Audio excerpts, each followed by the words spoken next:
A lot of things is going to happen in British, in UK, if conservative opposition group, if they win election. If they win this election, wow, but not that lady has a lot of, a lot of land for this country, for UK, British. Yeah. From what she has been saying. And yeah, most of the things that she has said is true anyway. Most of the things that she said is a good plan. It's a good plan for the country because every country needs reform. There's, every day is not the same thing, but every day things will get better. I'm so what I'm so amazed about this is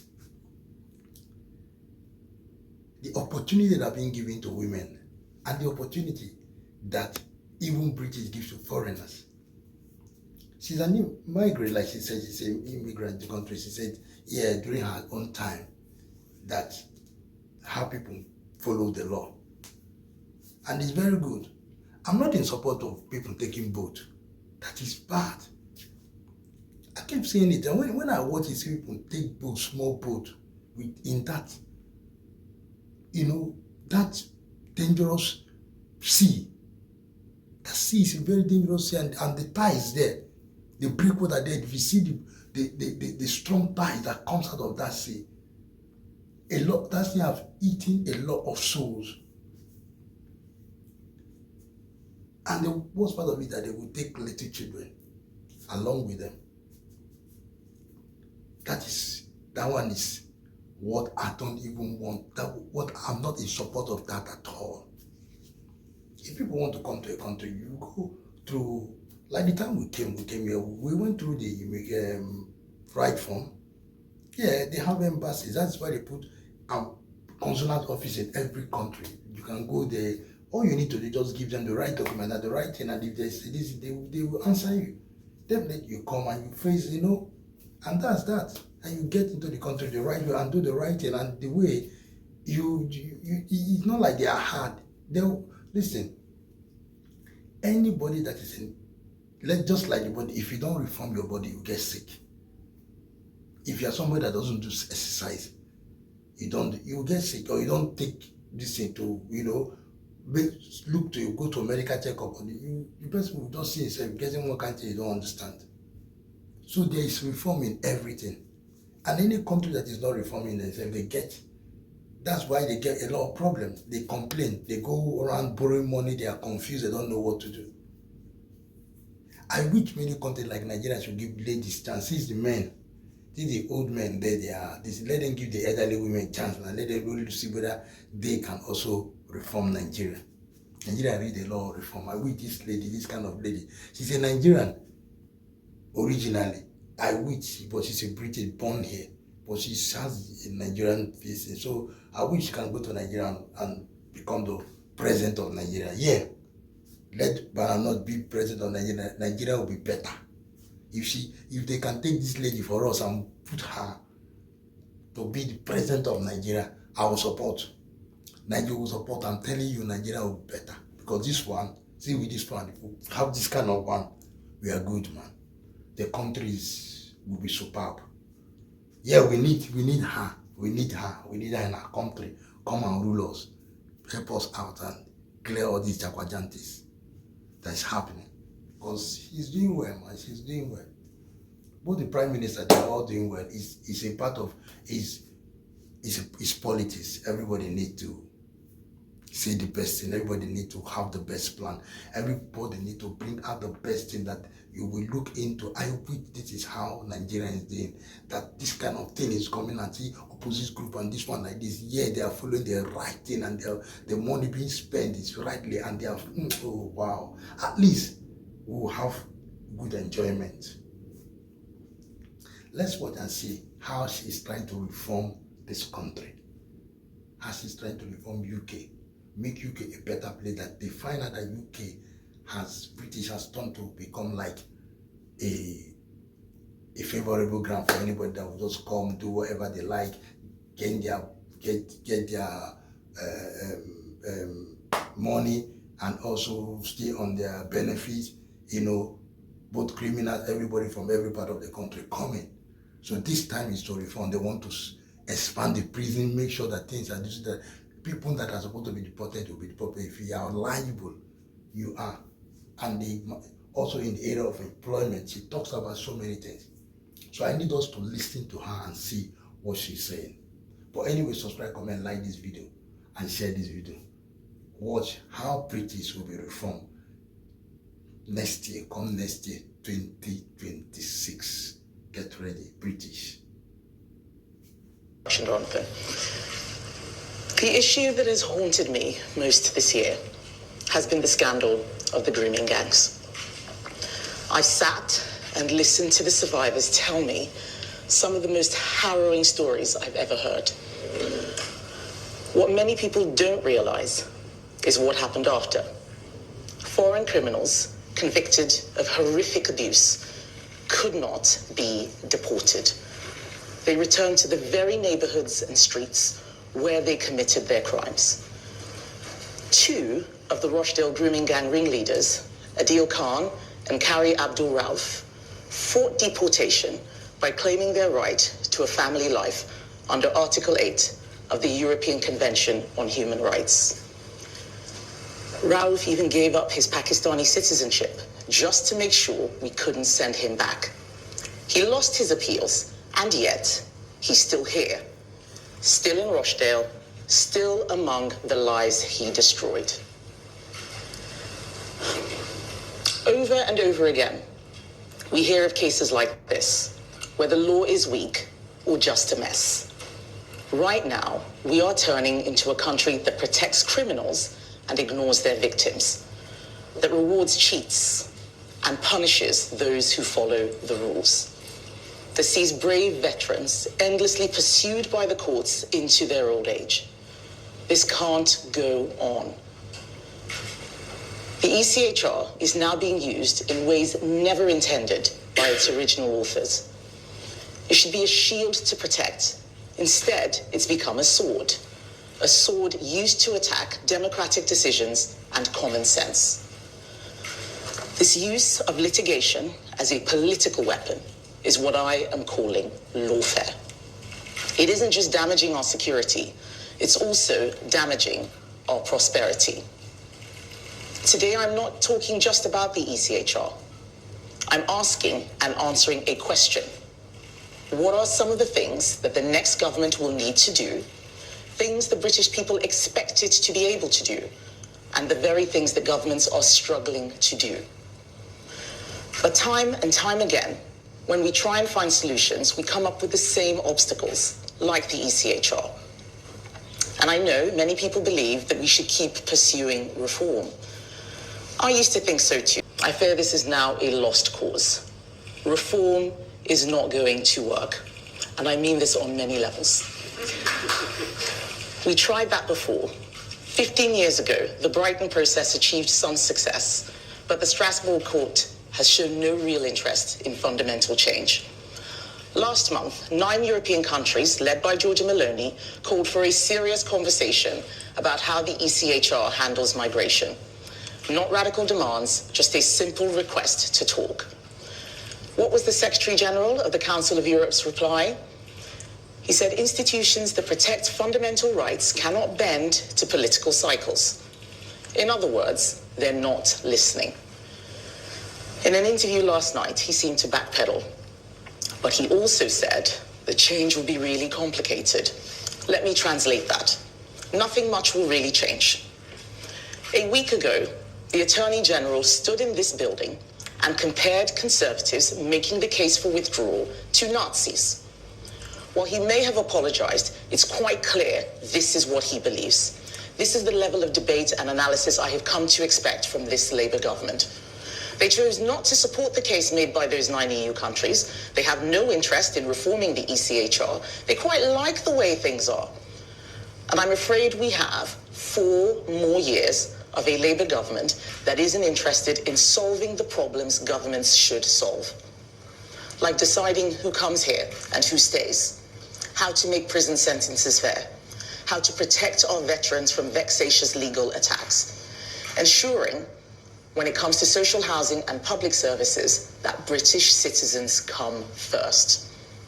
And how to build infrastructure for the next generation quickly without the endless, vastly expensive legal challenges that means some things never get built at all. Let's start with the single biggest area where lawfare is destroying our country: illegal immigration. Just last Saturday, 1,200 illegal migrants arrived on small boats. It's taking years, sometimes decades, to process these cases, and your money will pay to look after people who have jumped the queue over law-abiding immigrants and those genuinely in fear of persecution. They'll be well looked after.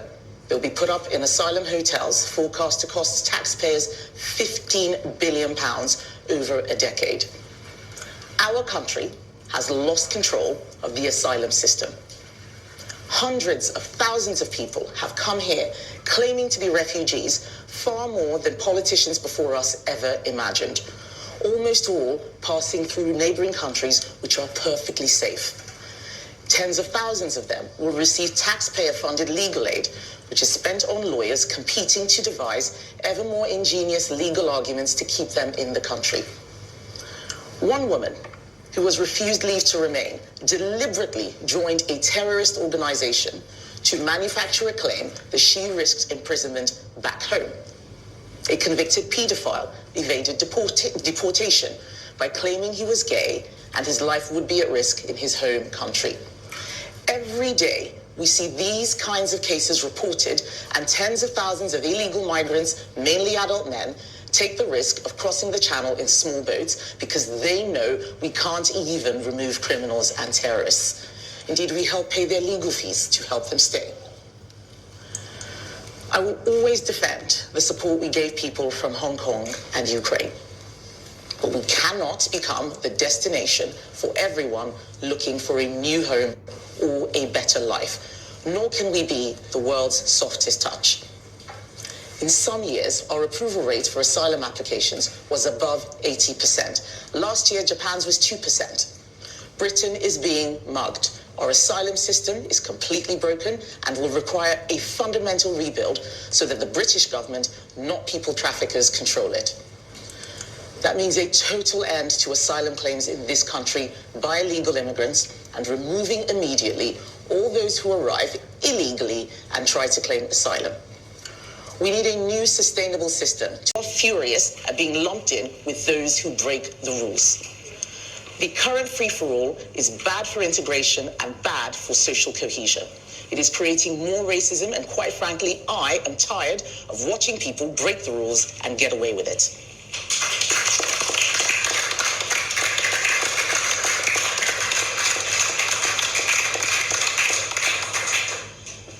The reasons why governments across Europe have struggled with stopping the boats are very complex. They are not because of any one particular set of laws or arrangements. It is far more than the ECHR. The Refugee Convention has an impact. So does the European Convention Against Trafficking. It is obvious to anyone who has looked at this that there is no silver bullet. And every day the problem gets worse. As the opposition, we have put forward tougher policies on illegal migration.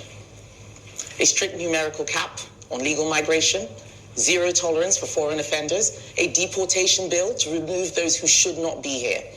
And the more we build our policy program, the clearer it seems that achieving our objectives means something needs to change. I have always said that if we need to leave the convention, we should. And having now considered the question closely, I do believe that we will likely need to leave.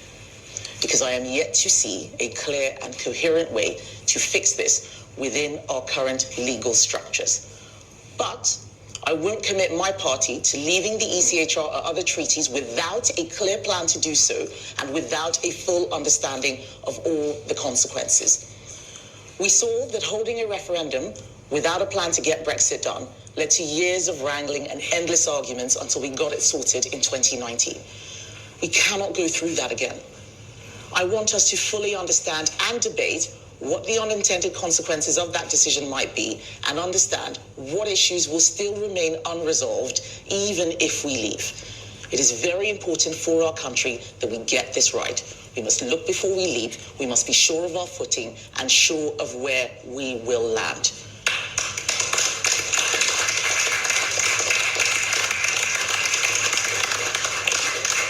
We start from the position that governments need to be able to make decisions for the public good. And if the public don't like those decisions, they can vote for someone else. That's democracy. What we cannot have is a situation in which people want change and vote for change, but lawfare stops governments from making that change. This isn't an accident.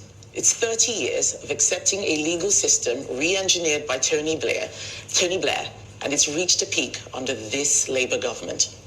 Lawfare is also creating stupid decisions. Only a government led by a human rights lawyer as the Prime Minister could give away British territory in the Chagos Islands, pay £30 billion for the privilege, and try to argue it's a great victory. How did we get in this mess? Bad laws passed in a rush. A legal culture that's become more interested in political activism than public interest. Charities and NGOs, who are often largely funded by taxpayers, suing the government to get outcomes they could never secure at the ballot box. Judges applying laws which politicians used to put nice-sounding targets into legislation, resulting in decisions that prevent those same governments delivering what they were elected to do. And in some cases, there are judges on immigration tribunals who appear, from public remarks they have made and from other work they engage in, to have personal views which make them seem not impartial. This whole system needs change. In October, I said ministers needed to be able to make decisions that aren't endlessly challenged. If the law says that the government can't deport a foreign national child abuser, then the law is an ass. And it's time for politicians to change it. The rule of law is precious for Conservatives, and that's why I'm so determined to defend it, not see it abused or distorted through legal activism. Britain has the best legal system in the world. People around the world trust our courts because of the quality of our judges, and that's why it's all the more important that the impartiality of every British judge is beyond reproach. I've seen endless cases of the worst types of criminals, rapists, murderers, paedophiles, allowed to stay in Britain, deportation flights blocked with the support of the current Prime Minister. Human rights laws reinterpreted in exactly the opposite way intended by those who originally wrote them. But it's one thing to see those who do the right thing punished. And I'm talking about veterans repeatedly harassed through the courts while terrorists walk free and use courts, those same courts, to sue the government. Under a future Conservative government, this will stop. We are going to fix this. Just before VE Day, I met a group of Chelsea pensioners. They talked about their former colleagues having to give evidence in old age and having to recall in minute detail events that happened 40 years before or risk prison. Morale is suffering, and recruitment and retention are getting harder, just as we need to rebuild our military strength. And it's not just veterans, soldiers on operations face legal challenge too. We cannot run the risk of our troops fighting a war with one hand tied behind their backs. We are going to fix this.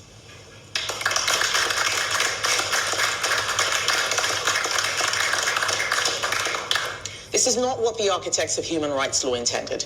They did not foresee mass migration, instant communication, or international criminal gangs exploiting these rights. And over time, simple rights have been stretched and distorted, and it's been turbocharged by the Blairite legal settlement, by Labour's Human Rights Act, which forces our courts not just to interpret UK law through the changing lens of Strasbourg's living instrument, but actually to change the meaning of some laws entirely. It is Labour's Equality Act that saw the preposterous situation of the Supreme Court having to explain to the government what a woman is. This is mission creep, plain and simple. Lawfare is putting our national security, our armed forces, and our sovereignty at risk. And that's why I'm launching the Lawfare Commission today. Its job is simple: to get to the bottom of what's going on and how we fix them with credible replacements. We are going to have a plan for all the lawfare we believe is holding our country back whether it's the Aarhus Convention or judicial review. But the first question has to be on the ECHR and setting out a path to get us out if that's what we decide to do. We are asking the hard questions that others won't. We are getting the legal detail right. We're thinking about the consequences for all parts of our United Kingdom and how to protect all our human rights, because that is what a serious party does. It would be absolutely unforgivable for a political party to say they're going to leave the ECHR and then after find that the boats don't stop because they hadn't thought about other treaties in play, like the European Convention Against Trafficking, the Palermo Convention, or something else. Although my whole shadow cabinet will be involved, these are legal questions. So I've asked Lord Wolfson KC and the Shadow Attorney General and Helen Grant, the Shadow Solicitor General, to lead this work. They will be joined by some of the sharpest legal minds in the country.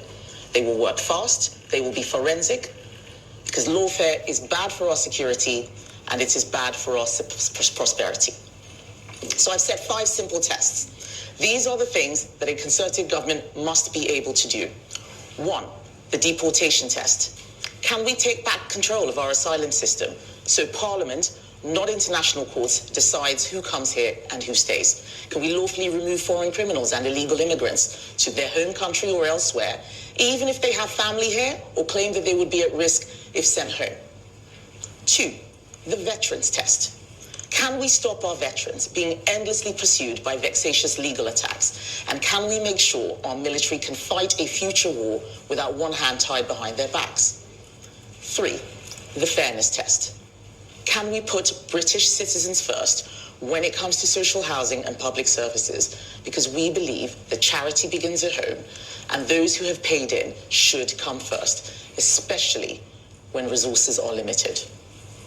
4, the justice test. Can we make sure prison sentences actually reflect Parliament's intentions? Can we stop the disruptive protests which block roads and emergency services without being told it's disproportionate? And finally, 5, the prosperity test. Can we prevent courts pretending that action on climate change is a human right? How can we make sure we prevent endless legal challenges for our infrastructure projects so that we can actually get things built and control our own planning system? These are not Nazi demands, as Lord Herman might claim. They are basic tests of whether we are still a sovereign nation able to make our own laws and govern ourselves. If the Lawfare Commission makes clear that these tests cannot be passed under the current system, then the system must change. If international treaties, including the European Convention, block us and there is no realistic prospects of changing them, then we leave. No hesitation, no apology. But because it is clear that the ECHR is a major issue, I'm not asking Lord Wolfson if we should leave. That's a political, not a legal question. I'm asking him to set... This is why I said I'm asking a legal question, not a political question. That's what those 5 tests are. There were many times over the last couple of years, especially with the Rwanda plan, looking for a deterrent, where multiple legal arguments were made. But as leader of the Conservative Party, almost every shadow minister of mine has brought the ECHR as a problem for them fulfilling their portfolio areas. So we have effectively hired Lord Wolfson to be our lawyer and set out what it is that we need to do. And we will say more at party conference on what exactly the plans are going to be. But what I'm not going to do is just rush out with an announcement and say we're leaving when I know that all of the work has not been completed. We have started doing some work and some thinking, which is why we have come to this point. And that's why I'm setting out exactly how we're going to do this. We want to take the public with us. There are many people who hear this argument and think we don't want human rights. That's absolutely not the case. What we want is a functioning legal system and a country that has a rule of law that everyone else in the world looks up to as a shining light. Catherine Forster. Thank you, Catherine Forster, GB News. Isn't this all much too little, much too late? The public seem to be listening to Nigel Farage. They seem also to be listening to Robert Jenrick. They don't really seem to be listening to you, though, do they? I disagree, Catherine. How can it be too little, too late? We are not in government. The Labour Party is in government. They're not doing this. Just last week, you heard what Lord Herman was saying. We're going to have 4 more years of that. Simply shouting out announcements like Nigel Farage is doing is not serious. That's not a plan. Has he looked at all of these conventions? Do they have the competence, the experience, the expertise? We have it because there are many people sitting in this room who tried to do things and saw it wasn't working. And many of these problems have got worse in recent years, like small boats, and we are not the only country dealing with this. That is why the Rwanda scheme should have been scrapped. I think everything should have been done to make it work. And I think it is completely crazy that after all the money we had spent to get it up and running, Keir Starmer just scrapped it without having an alternative in place. Third country deterrence is absolutely important. It's what I meant in my speech when I said people need to be sent either to their home or elsewhere. And this is one of the things that we're going to continue working on, yes. Martina Bett from The Sun. Thank you. Do you see any merit in Donald Trump's travel ban for citizens from 12 countries? Would you ever consider doing something like that if you become Prime Minister? And just quickly, yesterday one of your shadow ministers said voters should give you time because you will get better. Do you feel like you do need to get better? Okay. So on the travel ban, that's one of the points that I made in the speech, that Parliament needs to be able to decide who comes into the country for how long and who needs to leave. And that does include travel bans. On a country-specific basis, it's much tougher. It's often more vague, but I think there are scenarios where that is viable. That doesn't mean that I agree with what Donald Trump has done. I haven't actually seen the list of countries that he's banned people from. I'm much more focused on what's happening here. And you're referring to what Mel Stride said in the speech yesterday. That's something I've said myself on live TV. People often assume that the minute you come into a job like the Leader of the Opposition, that's it, you're ready to go. It actually takes quite a while to learn how to do the job. And what I have been saying is that every week it gets better and better. Every week I have more experience. And this is what every Leader of the Opposition has found. From Margaret Thatcher to David Cameron, that is what it has been like. So when people assume that what they see on day one is what they're going to get in 4 years, they're completely forgetting that so much happens, the situation changes. In 2019, I'm not even talking about leaders of the opposition here, in 2019, when we won with an 80-seat majority, who predicted COVID? Who predicted a war in Ukraine? And that's really what we're talking about, that with time, there's going to be so much more that people are going to see, not just from me, but from the Conservative Party.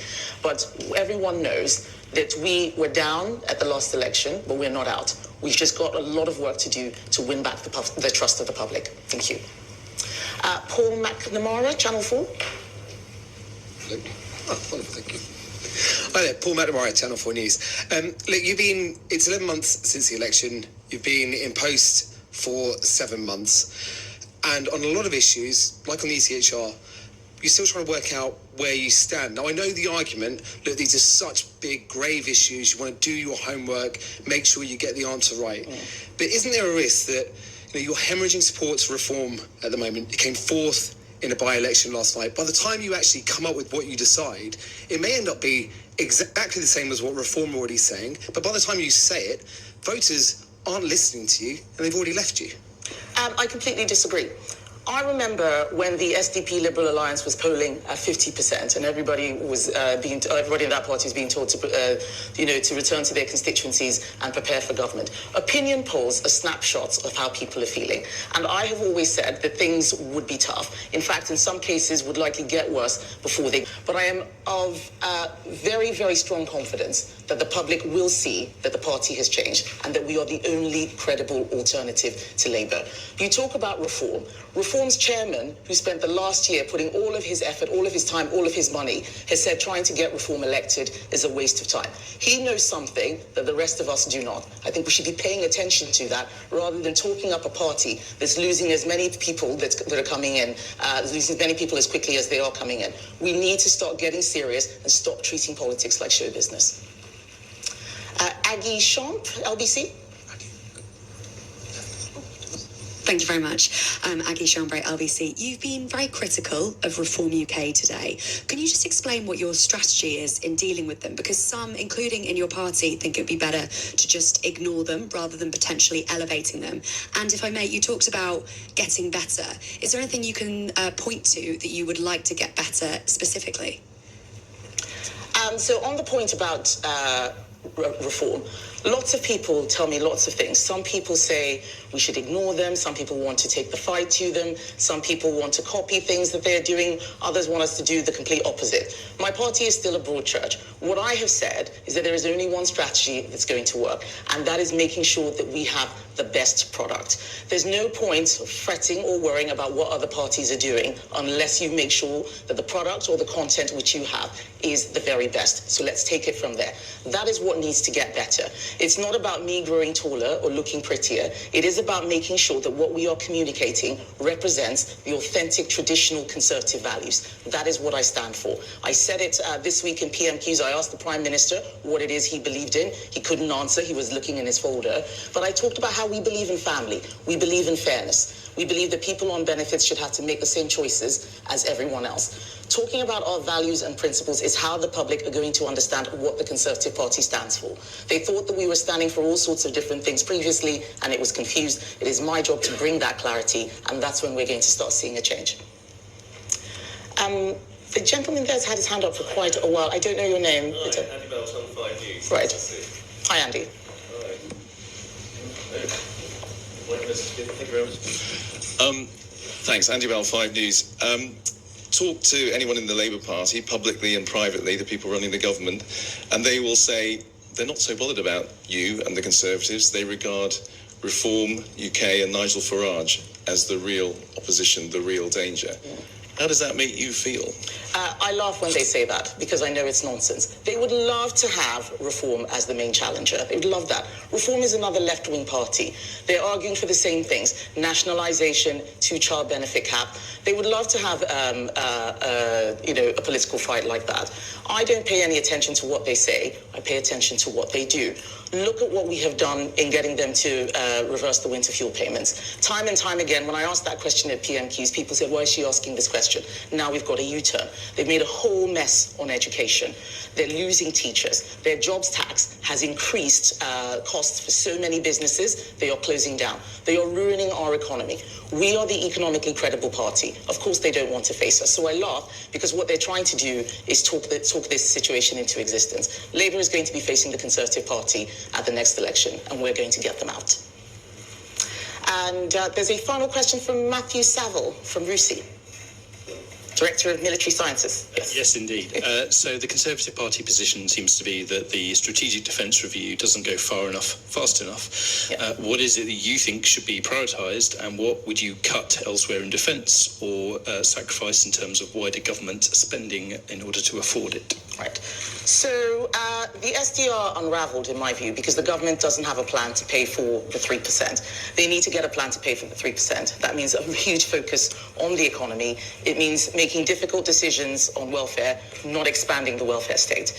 But in terms of our priorities, it's not just about money. It's also about pace. So we want to see a lot more focus on the near-term threat. We've got to fire our industrial base now. All of the visits that I've done, just looking at what's happening in terms of construction, we can't wait for the 2030s. You know, they're talking about maybe getting to 3% by 2034. In my view, that will be far too late. So just a lot more greater focus. So the key point is that so much of what was in the SDR is years away. It builds on some of the things that we did, AUKUS, for example, some of that Pacific tilt. But when you look at the detail, what Labour is talking about is, smoke and mirrors. There's a bit of sleight of hand in terms of how they're presenting those numbers. There's a reason why a lot of the defence and former defence chiefs have come out to criticise it. And that's what we need to get focused on. How do we really tool up our military for the threats today, not hope that we can get there in 10 years' time? All right, I think I'm going to stop there. Thank you very much, everybody.